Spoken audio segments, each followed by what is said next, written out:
Selamat pagi. Terima kasih untuk Dokter Rian serta Mas dan Mbak sekalian yang telah menghadiri kuliah ilmiah hari ini yang berjudul Psikoterapi Psikodinamik terkait menyusun diagnosis. Untuk learning objektif pada ilmiah kali ini, pertama adalah dapat menyusun diagnosis dinamik atau formulasi psikodinamik, kemudian dapat menentukan daftar masalah, serta dapat menentukan rencana terapi. Berikut adalah outline-nya, yaitu ada 4. Pertama akan membahas sedikit mengenai 4 step dasar psikoterapi psikodinamik, kemudian membahas tentang formulasi psikodinamik yang terdiri dari problem serta person, kemudian nanti akan ada sedikit contoh kasus, serta akan ada pembahasan sedikit mengenai indikasi. Jadi untuk 4 step dasar psikoterapi psikodinamik ini terdiri dari 1 assessment, 2 beginning, middle, dan kemudian ending. Untuk pembahasan terkait penyusunan diagnosis psikodinamik, maka itu akan masuk dalam tahap assessment, yaitu memeriksa permasalahan, pola fungsi peran yang berjalan saat ini, serta mencari riwayat, membangun formulasi awal, dan akhirnya membuat rekomendasi untuk terapi. Untuk fase beginning, middle, dan ending nanti akan dibahas pada ilmiah kuliah yang berikutnya. Jadi untuk assessment tujuan utamanya itu adalah untuk mencari adanya permasalahan atau problem serta berdasarkan riwayat pasien mencari adanya pola-pola pemikiran dan fungsi dari pasien dalam melakukan aktivitas yang sehari-hari. Setelah kita bisa menentukan problem utama serta bisa menentukan polanya, maka kita bisa menentukan terapi yang paling tepat yang akan kita berikan kepada pasien. Untuk membuat asesmen selama interview kita harus mendapatkan bisa mendapatkan data yang tepat. Jadi kita harus memiliki skill-skill tertentu dalam menanyakan pertanyaan-pertanyaan kita supaya bisa mendapatkan data yang betul. Seperti pertama, menggunakan open-ended question, kemudian kita membiarkan pasien untuk mengekspresikan afeknya. Misalnya pasien ada rasa amarah, rasa frustrasi, itu kita biarkan pasien untuk mengekspresikan itu sehingga kita bisa membentuk aliansi terapis dan pasien, jadi alliance building. Dan untuk pengekspresian afek oleh pasien itu bisa juga menjadi sebuah wawancara yang terapeutik untuk pasien. Kemudian kita juga selain melakukan interview, membuat pasien untuk mengekspresikan jadi sebagai pendengar pasif juga, kita juga harus menjadi pendengar yang aktif. Jadi kita mengobservasi, mengamati bagaimana pasien mengalami dan melihat dunia melalui kacamatanya sendiri. Nantinya ketika kita mengamati hal tersebut, kita akan menemukan personal naratif dari pasien. Informasi apa saja yang kita cari selama interview? Pertama adalah keluhan utamanya, kemudian riwayat yang terdiri dari riwayat penyakit sekarang, penyakit dahulu, serta personal development-nya dari kecil sampai saat ini. Kemudian ada domain of function seperti fungsi ego, ethical judgment, hubungan jiwa dengan terapis, regulasi emosi, persepsi terhadap realitas, pengontrolan impuls, delay gratification, dan kemudian juga strengths and difficulties. Setelah kita bisa mencari domain of function-nya, kita juga menganalisa kapasitas refleksi dari pasien. Apa sih reflective capacity itu? Itu adalah kemampuan pasien untuk merefleksikan kembali perilaku, pikiran, dan hubungannya dengan orang lain, serta bagaimana sikap pasien terhadap terapi. Kita bisa menggunakan pertanyaan seperti, bagaimana kamu mendeskripsikan dirimu di mata orang lain? Kemudian kita juga bisa menanyakan, menurut kamu bagaimana partner atau suami atau istri kamu mendeskripsikan diri. Setelah itu kita juga menilai psychological mindedness dari pasien. Definisinya adalah sebuah kapasitas seseorang untuk dapat mengevaluasi serta mengintrospeksi diri sendiri. Contohnya bahwa seseorang ini bisa menyadari bahwa ada proses unconscious yang dipengaruhi peristiwa eksternal di masa lalu yang akhirnya mempengaruhi conscious pasien di masa kini. Kenapa kita harus mendapatkan data ini? Nantinya data psychological mindedness ini bisa kita gunakan untuk menentukan jenis psikoterapi apa yang paling sesuai untuk pasien. Jadi kita sudah menganalisa pasiennya, mencari pattern, kita juga tadi kan salah satu yang utama adalah mendapatkan masalah. Nah, masalah ini kan kadang-kadang nggak cuma satu, sehingga kita harus bisa menentukan prioritas masalah. Masalah apa yang harus ditangani pertama kali di sesi psikoterapi.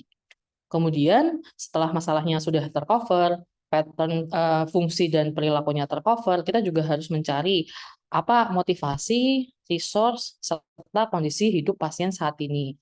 Apa tujuan pasien datang ke terapi, apa yang diharapkan, dan bagaimana kondisi kehidupan saat ini dapat mendukung atau malah, menjadi hambatan dari kesembuhannya. Nah, kemudian setelah kita melakukan proses asesmen sudah selesai, kita bisa, dengan data-data yang sudah kita dapatkan di proses asesmen tadi, kita akan bisa menyusun formulasi psikodinamik. Apa sih, formulasi psikodinamik itu? Itu adalah sebuah kumpulan ide mengenai bagaimana sebuah proses pikir dan perasaan unconscious dapat berkontribusi terhadap problem yang sedang dialami saat ini. Nanti akan ada 3 tahap, yaitu describe, review, dan link. Describe itu maksudnya adalah permasalahan pasien dan pola fungsi peran. Review itu adalah mereview riwayat pasien. Untuk link nantinya kita akan menghubungkan riwayat serta permasalahan pasien dengan pola yang ditemukan. Describe tadi terdiri dari 2, jadi problem dan person. Problem itu adalah yang membuat seseorang mencari terapi saat ini. Sedangkan untuk person adalah aspek secara umum atau general bagaimana seseorang berfungsi kesehariannya. Jadi kita bisa menemukan seseorang memiliki keluhan yang sama, 2 orang memiliki keluhan yang sama, tetapi bagaimana seseorang berpikir, berperilaku, serta bagaimana perasaannya terhadap peristiwa tersebut akan sangat membedakan tata laksana masing-masing orang tersebut. Nah, problem itu, permasalahan pasien seringkali bukanlah keluhan utamanya. Jadi apabila terdapat, permasalahan yang lebih dari satu, tadi sudah sempat disebutkan tentukan prioritas, dan kita tetap harus mempertimbangkan pengalaman subjektif pasien. Jadi menurut pasien, problem apa sih yang paling penting? Misalkan, sebagai contoh, pasien merasa hubungan dengan istrinya itu, eee, adanya gangguan pada hubungan suami istri itu adalah masalah utama, tapi menurut terapis ternyata masalahnya yang lain. Nah, kita tetap harus mengadres masalah yang menurut pasien adalah masalah utama tersebut supaya pasien tidak merasa tereksklusi. Kemudian adanya gejala yang membutuhkan bantuan farmakoterapi juga tidak akan mengeksklusi penggunaan psikoterapi psikodinamik pada pasien. Jadi kita bisa melakukan terapi yang terkombinasi. Untuk masalah person, nanti ada dalam proses ini ada 5 domain fungsi utama, yaitu ada self, relationship, adapting, cognition, dan work and play.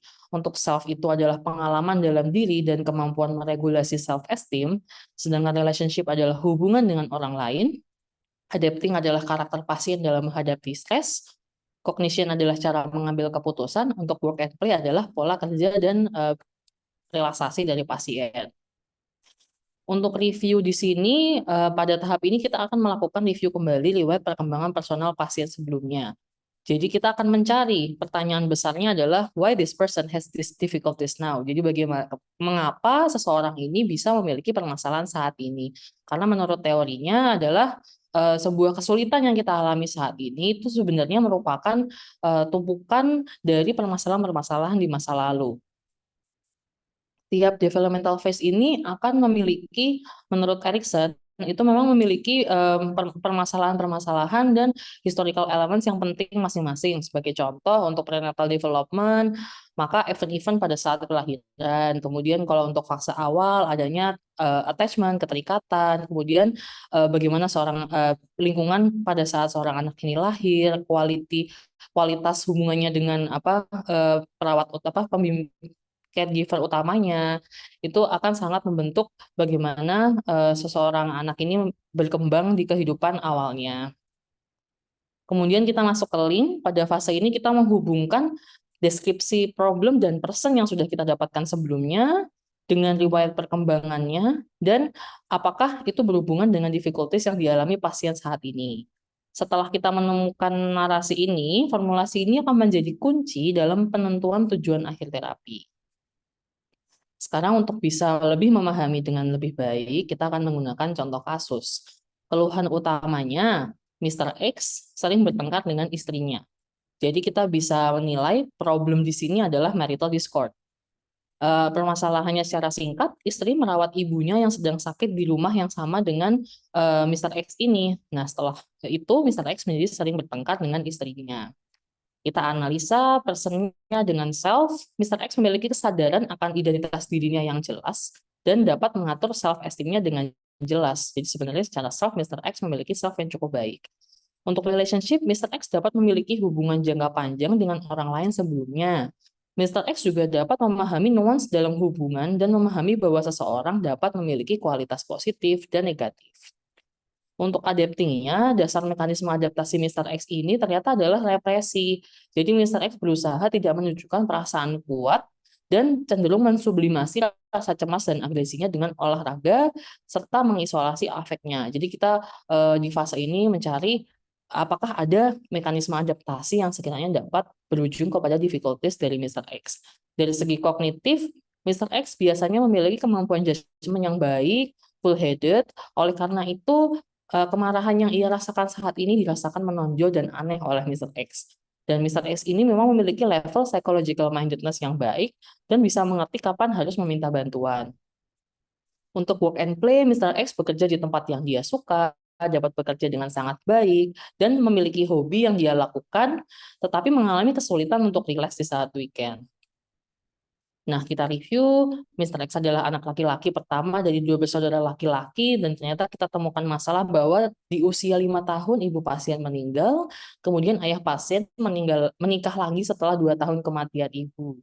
Dan di usia 35 sampai 55 tahun pasien mulai sering minum alkohol dan lebih banyak di hari kerja dan lebih banyak lagi meminum alkohol di saat weekend.